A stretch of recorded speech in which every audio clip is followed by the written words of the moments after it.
We ask the people, alin ang mas ayaw mong mangyari sa'yo? A. Di ka siputin sa kasal. O B. Iwanan ka matapos ang kasal. Your 5 seconds start now! 5, 4, 3, 2, 1. Time's up! Done? EA, na-figure out mo na ba kung anong sagot ng people? Yes, Heart. At ang napili ko ay letter B. Iwanan ka matapos ikasal. Kasi ako, kung mangyari man sa akin yan, wala. As in, pilay na pilay ako. 'Di ba? Mahal na mahal ko yung taong kaya nga pinakasalan mo siya, mahal na mahal mo siya. Tapos, iiwanan ka na para ka lang, 'di ba? Para ka lang bula, parang, okay, kasal na tayo, iwanan kita. Napakahirap nun, napakasakit nun, guys. Okay. Oh, nga. At, okay. Hug nga dyan, hug nga dyan. Hug. Okay, sobra. Hindi kita iiwan. Hindi kita iiwan. Mo ko iwan, ha? Will, what is your... Usap pa kayo ni Mika dyan, ha? What is your Sorry. answer? Ako ang letter na napili ko ay letter A. A. Kasi feeling ko, mas masakit yun dahil pinagplanuhan niyo yung kasal ninyo. Tapos di ka sisiputin.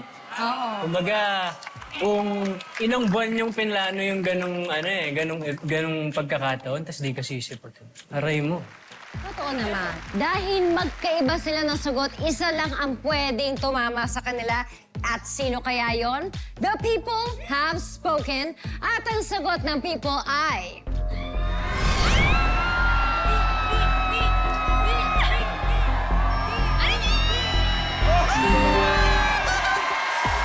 Ayan na nga! 69% said A, hindi ka siputin sa kasal.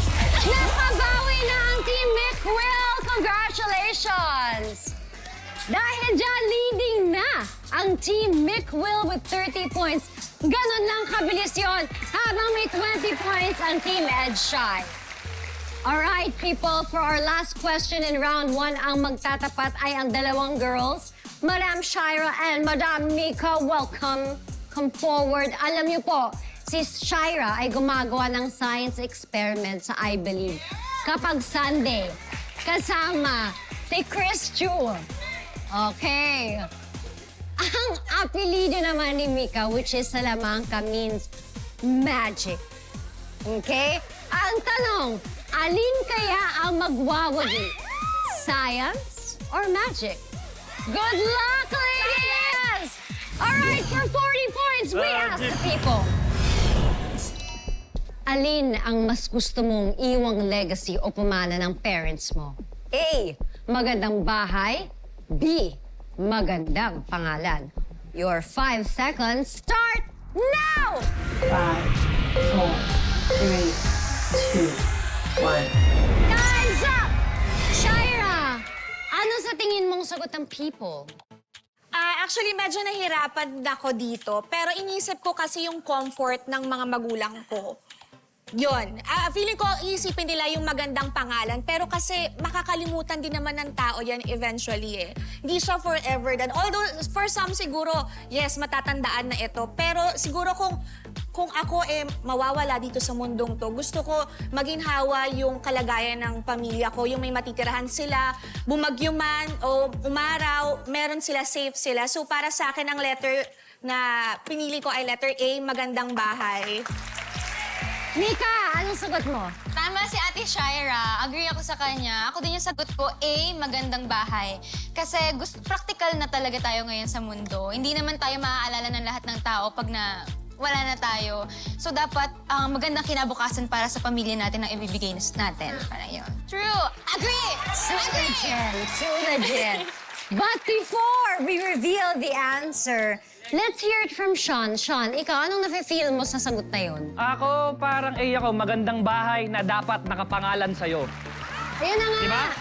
Miss Janina Chan. Ano say mo dito? Para sa akin, magandang pangalan because reputation and branding is everything. Pero, no, but totoo lang. Kasi pag maganda ang pangalan mo, ibig sabihin, maganda ang values mo, maganda ang upbringing mo. Yes. At dahil dyan, magkakaroon ka ng magandang bahay. Kasi ikaw mismo ang magsusumikap na maging matagumpay sa buhay. Di ba? Celebrity James, anong say mo dito? Magkaiba kami. Ang gusto ko magandang bahay. Tinry ko isang lahi yung pangalan ko sa bangko, hindi tinanggap. Mas tinatanggap sa bangko yung bahay. Kaya bahay tayo! Bahay! Bahay! Ay!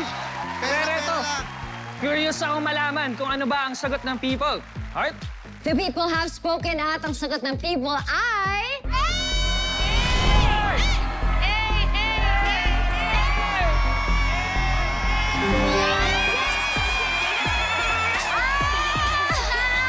Mas gusto ng people ang bahay! Tama silang pareho! Congratulations! Tapos na tayo sa round 1 at eto na ang scores. Leading pa rin ang Team Mick-Will with 70 points habang naghahabol ang Team Edshai with 60 points. Ila-level up na natin ang excitement. Diretso na tayo sa round 2. Eto ang ginusto niyo yan! Sa round na to, magkatulong na sa pagsagot ang 2 members ng bawat team. Paalala lang, ang pinupulsohan nyo rito ay ang sagot ng people dito mismo sa studio. People, okay lang ba kayo dyan? Teams, are you ready? Yes, we're ready! For 50 big points, we ask the people... Kumain na ba kayo ng hapunan? Kung hindi pa, kumain na muna kayo habang kami ay naka-break. Babalik agad ang The People Have Spoken! Let's proceed to round 2. This question is worth 50 points. We ask the people, ano ang pinakamasakit na pwedeng marinig ng lalaki sa nililigawan niyang babae? A, iba na lang ang ligawan mo. B, kapatid lang turing ko sa'yo. C, mas okay friends na lang tayo. Your 5 seconds start now! 5, 4, 3, 2, 1. Time's up!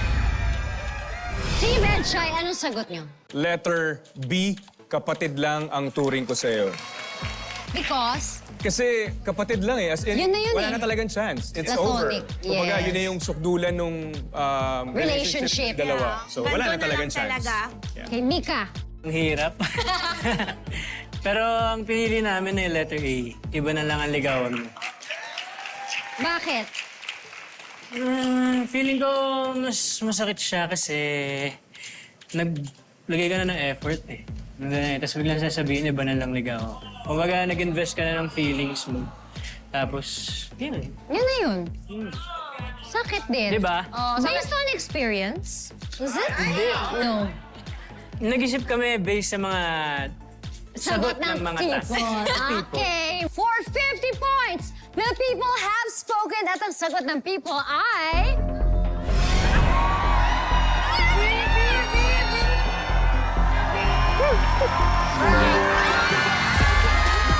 The people answered A. Iba na lang ang ligawan mo. Tamang Mick-Will, congratulations!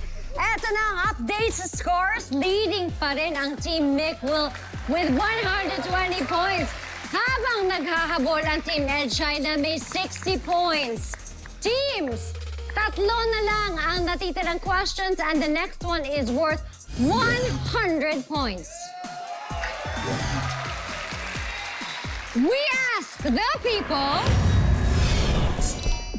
may nagmura sa'yo sa social media, pati pamilya mo minura. Anong gagawin mo? A, sasagutin ng maayos. B, i-block na agad-agad. C, mumurahin ko rin. You only have 5 seconds. Go! 5, 4, 3, 2, 1. Time's up! Time's up! Mick-Will, kayo muna ang tatanungin ko. Ano sa tingin niyo ang sagot ng majority of our people? Pakiramdam ko po, isasagot nila is B, iba-block na lang agad-agad. Kasi ba't ka ba magpapastress, di ba? Ba't mo pa kailangan magbigay ng reaction when you can just block them? Tama. Nangyari na ba Less sa'yo yun? Many times? Oo naman. So many times. Every day? Every day. Okay, Team Ed Shai, ano naman yung sagot? Sa totoo lang, ang sagot namin kasi ay letter B, ibablock din namin kagad. Pero kung ako yung tatanungin, meron kasing may hangganan din yung pasensya mo eh. So ako, may ugali ako na ipagtatanggol ko at mumurahin ko din. I know, hindi nakakaganda, hindi nakaka-artista, pero kasi minsan, alam mo yung ang sarap nilang bigyan lang din ng leksyon Sample. ng sample kasi minsan isang ganun lang titigil din sila, lalo na basta yun, ibablock na lang din namin para sa mental health din namin, di ba? Tsaka wala na siyang masay ever. So be the better person. Yun ang Yeah. palagi. Be the better Be the person. better person? Sean, ano naman ang POV ng mga people over there? Madam, pangalan po natin. Berly Astrologo, freelance actress. Pata. Freelance. Ang daming mga artista dito. Yes.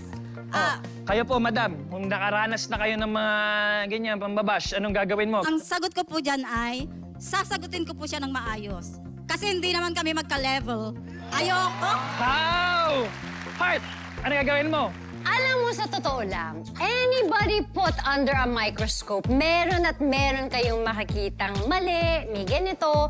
So sa mga nanggaganyan online, siguraduhin yung wala kayong maling ginawa sa buhay nyo. At tama lahat ng mga ginawa nyo sa mga kailangan nyong gawin kasi mahahanap at mahahanapan din kayo ng butas. Pero hanggat hindi pa ako natatahimik at talagang tuluyan nasasaktan, ibablock ko na muna. Pero isa akong volcanic eruption in the making.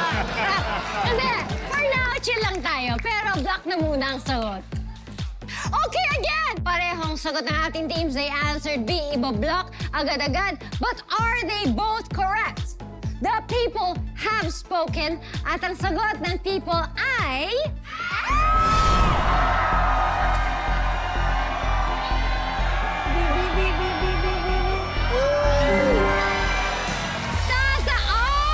The people answered sasagutin ng maayos. Mali naman ang dalawang teams. Leading pa rin ang Team Mick-Will with 120 points habang such a sad word kulelat ang Team Ed Shai na may 60 points.